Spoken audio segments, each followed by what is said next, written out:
Welcome students, fourth part of lesson 8 of CBSE Science 9th standard। और आगे जाने से पहले ये हमारा मैं चाहूँगा कि आप वो सब्सक्राइब बटन जो है वो क्लिक करें और साथ में बेल आइकॉन भी आप बिना भूले क्लिक करें ताकि हम ज़्यादा से ज़्यादा वीडियोस आपको प्रोवाइड कर सकें। ओके, अभी हम आगे बढ़ेंगे इस लेसन के। ये तो लास्ट टाइम हमने पेज 108 में हम वहाँ पर रुक गए थे जहाँ पर एग्जाम्पल शुरू हुआ। तो एग्जाम्पल 8.5 हम शुरू करते हैं। यहाँ पर कुछ एग्जाम्पल दिया। Train starting from rest attains a velocity of, एक जगह पर रुकी हुई ट्रेन जब शुरू होती है तो उसकी वेलोसिटी बनती है 72 किलोमीटर पर आवर 5 मिनट में। Assuming that acceleration is uniform, find the acceleration, the distance traveled by the train for attaining this velocity। यानी वो डिस्टेंस फाइंड आउट करने के लिए बोला है। ओके, तो फाइंड द वेलोसिटी। तो यहाँ पर हम देखते हैं, यहाँ पर स्टार्टिंग वेलोसिटी 0 है और उसने स्पीड जब पकड़ी final velocity 72 kilometres per hour, और आर का इन्होंने मीटर्स पर सेकेंड भी किया है 20 मीटर पर second. Okay, and T is equal to 5 minute, that is 300 seconds. ठीक है,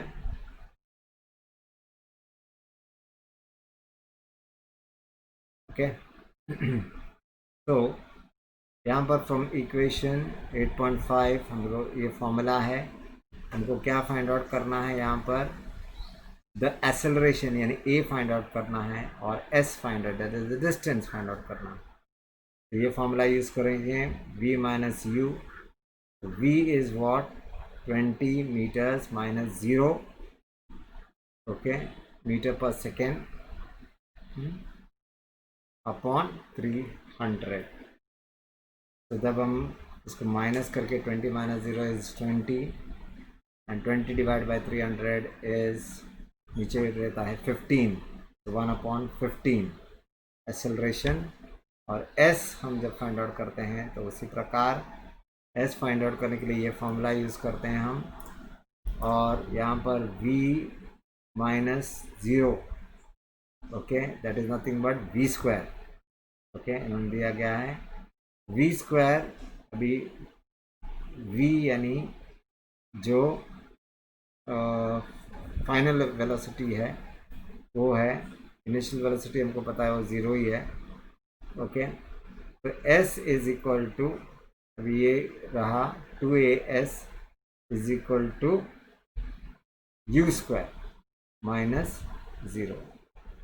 तो यहाँ पर s इज इक्वल टू, अभी अपॉन 2a किया हमने, तो इधर बचा था सिर्फ v स्क्वायर। तो अपॉन 2a जब करते हैं तो यहाँ 2a चला जाता है, इधर s ऐसे के वैसे रह जाता है। इस साइड क्योंकि v स्क्वायर है उसके नीचे भी 2a आया है, ओके, क्योंकि अब हमने इसको अपॉन 2a किया। तो यहाँ का 2a कैंसिल हो गया, यहाँ पर बचा v square upon 2a। v कितना दिया है 20, 2a यानी 2 मल्टीप्लाई बाय 1/15 मीटर पर सेकेंड। ओके, तो हमको यहाँ से मिला। ठीक है, क्योंकि a हमको यहाँ से मिला। तो इसे जब सॉल्व करेंगे तो हमको 3 किलोमीटर्स मिल जाते हैं। ओके, 3 किलोमीटर्स हमको मिल जाते हैं। सॉल्विंग सेक्शन आपको करना है। Okay, the acceleration of a train is 1/15 metre पर second square, that is the distance travelled is 3 kilometres. Distance travel कितना है, अभी दोनों आंसर्स साथ में लिखे हैं।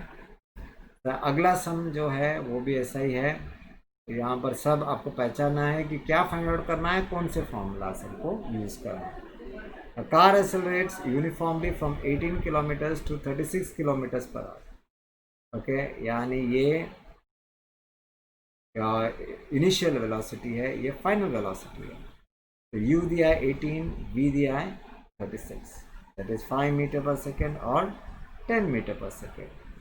ओके, तो यहाँ पर इन 5 सेकेंड्स बोला, ओके, 5 मीटर पर सेकेंड और 10 मीटर पर सेकेंड, ये डबल है, तो 5 और 10।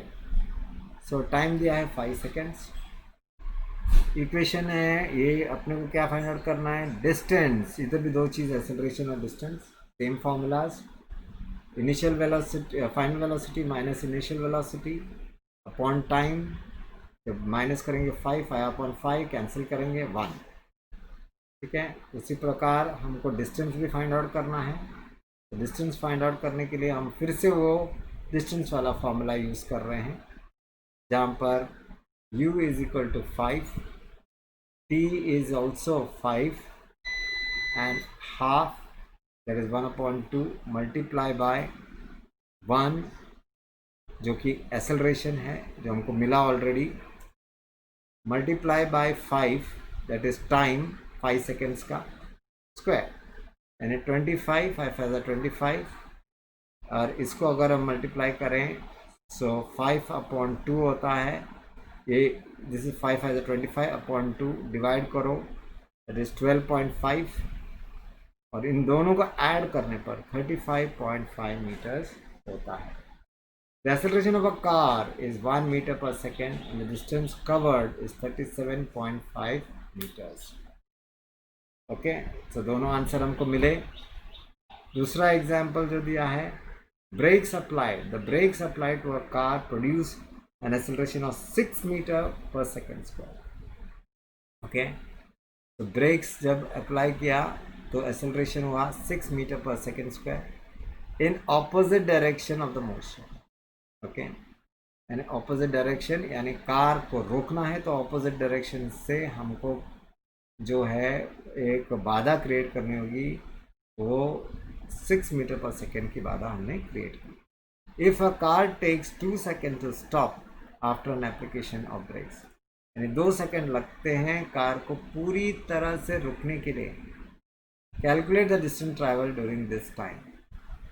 Okay, so we have been given, क्या दिया है, एक्सेलरेशन है 6 मीटर पर सेकेंड, टाइम 2 सेकेंड का दिया है, इनिशियल जो वेलोसिटी है वो या फाइनल वेलोसिटी है वो 0 है क्योंकि कार रुक गई है। सो फॉर्मूला हमको क्या फाइंड आउट करना, कैलकुलेट द डिस्टेंस यानी s फाइंड आउट करना। तो s फाइंड आउट करने के लिए हम ये फॉर्मूला हम इस्तेमाल करते हैं। ओके, u जो है फाइनल जो ये दिया है वेलोसिटी इज 12 मीटर पर सेकेंड, कैसे मिला हमको, u प्लस 80 हमने किया, तो u हमको पता है, हमको नहीं मिला है। v जो है क्योंकि ब्रेक लगा है 0 है, a जो है वो -6 है क्योंकि ऑपोजिट डायरेक्शन में था इसलिए -6 है। अगर पॉजिटिव सेम डायरेक्शन में अगर एक्सेलरेशन काउंट करते तो +6 होता है, क्योंकि माइनस इसलिए दिया है क्योंकि एक्सेलरेशन उल्टे डायरेक्शन में, ब्रेक्स जब हम लगाते हैं तो उल्टे डायरेक्शन, इसलिए माइनस मल्टीप्लाई बाय 2।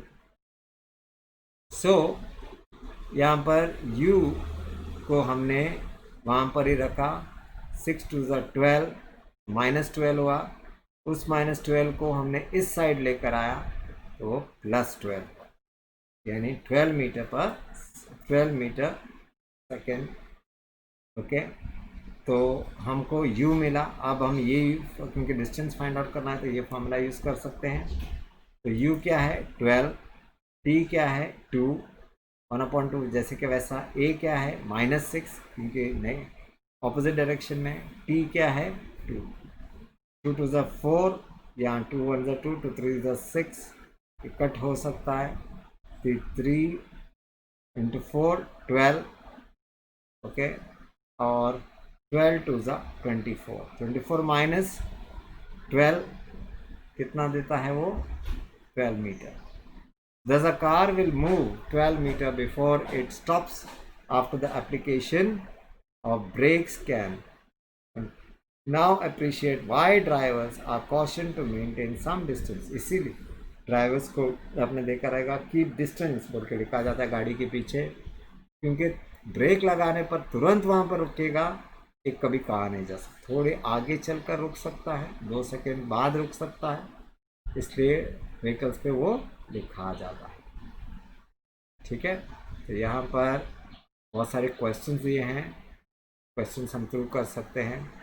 अभी एक आखिरी का जो टॉपिक है जो हम डील करने वाले हैं वो है यूनिफॉर्म सर्कुलर मोशंस, और उसके बारे में हम पता करेंगे। यूनिफॉर्म सर्कुलर मोशंस, यूनिफॉर्म यानी एक ही स्पीड लेता है वो और एक ही डिस्टेंस कवर करता है, लेकिन वो सर्कुलर मोशंस में वो कवर करता है।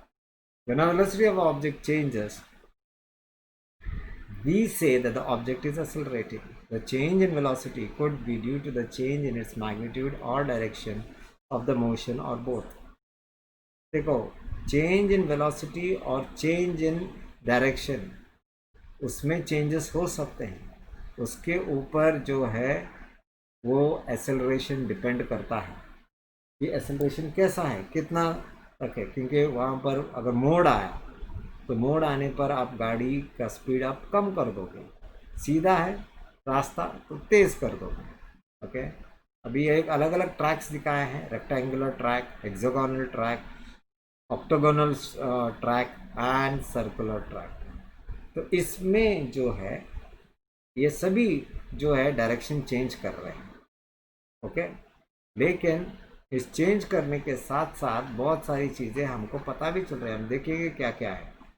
लेट अस कंसीडर एग्जांपल, अभी 9A 8.9A के एग्जांपल हम देखेंगे। और the body along a close path, ये जो है ये बंद रास्ता है, यहाँ से अब ये रास्ता को ऐसे फॉलो किया जाता है। 9.A यानी ये रेक्टेंगुलर, यहाँ पर दिया है ABCD।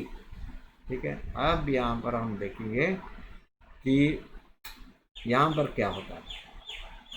Let us assume that athlete runs at an uniform speed on a straight parts AB, BC, CD, DA of the track. Same speed में वो भाग रहा है वो एथलीट। ओके, ऐसे ऐसे ऐसे ऐसे rectangle. He quickly changes his speed at the corners. Corners में पहुंचता है तो वो स्पीड बदल रहा है। How many times will the athlete have to change the direction? तो हम देखते हैं क्योंकि रेक्टेंगल है तो 4 बार वो स्पीड बदलेगा। It is clear that to move a rectangle track once he has to change his direction of motion 4 times. यहाँ पर स्पीड भी जो है 4 बार, डायरेक्शन भी 4 बार चेंज होता है। अभी दूसरा एग्जाम्पल देखिए, दूसरा एग्जाम्पल क्या है। Okay, rectangular track, suppose instead of rectangular track the athlete is running along a hexagonal shaped। भी यहाँ पर देखो, यहाँ पर कितने बार एक करेंगे, यहाँ पर मैं अभी डायरेक्टली मैं आपको एक्सप्लेन करता हूँ यहाँ पर। ओके, बिना इसके पढ़े, A से B, B से C, C से D, D से E, E से F और F से E, यानी 1 2 3 4 5 6 बार वो चेंज करें। या यहाँ पर हम देखेंगे वो कितने बार चेंज कर रहा है। अभी ए यहाँ पर है 1 2 3 4 5 6 7 8। ओके, वो 8 बार वो चेंज कर रहा है, डायरेक्शन भी और स्पीड भी। ओके, तो और यहाँ पर जो है वो हमेशा चेंज ही कर रहा है क्योंकि वो सर्कल है, पूरा राउंड है। ओके, तो यहाँ पर क्या बोलता है, if the athlete moves the velocity with a velocity constant magnitude around a circular path, the only change in the velocity is due to the change in the direction. The motion of the athlete moving along a circular path is therefore to be an example of accelerated motion. तो क्योंकि वो हर time change करता है तो उसका acceleration भी एक ही जैसा रहेगा। यहाँ पर एक जैसा नहीं रहेगा, यहाँ पर सीधा है तो स्पीड बढ़ाई, मोड़ है स्पीड कम की, फिर बढ़ाई, फिर कम की। यहाँ पर वो एक ही स्पीड मेंटेन करके रहता है सर्कुलर पाथ में। ठीक है, we know that the circumference of a circle of radius r is given by 2 pi. Circumference का फॉर्मूला है 2 pi r। The athlete takes t seconds to go once around a circular path and radius r, the speed v given by, okay, तो speed को अगर calculate करना चाहे तो ये formula है सर्कुलर पाथ के लिए, v is equal to 2 pi r. When the object moves in a circular path with uniform speed, it is called uniform circular motion. एक ही स्पीड से वो सर्कुलर पाथ में यानी उसे गोल रास्ते पर वो दौड़ता है, तो कोई भी ऑब्जेक्ट, इंसान ही नहीं, तो उसे हम कहते हैं यूनिफॉर्म सर्कुलर मोशन. ओके, देखो ये लड़का जो है वो यहाँ पर एक कुछ ऑब्जेक्ट टाई किया है, एक वेट टाई किया है, ये इसका रस्सी है और घुमा रहा है और वो गोल गोल घुमा रहा है, वही स्पीड से घुमा रहा है. ठीक है, अब तक हमने क्या देखा यहाँ पर, उसके बारे में हमने देखा वेलोसिटी, हमने देखा डिस्प्लेसमेंट, हमने देखा डिस्टेंस, हमने देखा कि टाइम के बारे में सब जुड़े, ये सारी चीज़ें जुड़े हुए हैं. हमने 3 फार्मूलाज के बारे में देखा. Okay, v is equal to u plus a t, s is equal to u t plus half a t square. ये अपने नोटबुक में इसे फार्मूलाज का एक सेक्शन बनाइए, वहाँ पर आप तो सेक्शन में सिर्फ फार्मूलाज दिखे, वो भी लेसन वाइज. ओके, ताकि आप कभी भी रेफ़र कर सकें उसे, और ये 3 फार्मूलाज भी उसमें डालकर रखिए. ठीक है, तो बाद में हम अगला पेज आते हैं. ओके, तो इसका एक्सप्लेनेशन दिया है, जो हमने एक्सप्लेनेशन जो किया था, v क्या है, u क्या है, a क्या है, t क्या है. Okay, so if an object moves in a circular path with uniform speed, it is called uniform circular motion, जो हमने ऑलरेडी कवर कर चुके हैं. तो ये सारी जो पॉइंट्स हैं इसके समराइजेशन है. ठीक है, मेरा विचार है कि आपने पूरा लेसन समझ लिया होगा. इस लेसन के चारों पार्ट्स आप बार बार जाकर आप उसके बारे में फिर से वो क्वेश्चंस दिए हैं, वो क्वेश्चन सॉल्व करने की कोशिश कीजिए. उसके जो कंसेप्ट हैं वो कंसेप्ट समझने की कोशिश कीजिए. और हम अगले लेसन के लिए एक नया वीडियो मैं निकालूंगा, उस नया वीडियो तक जाएंगे. तब तक के लिए आज्ञा दीजिए. Thank you.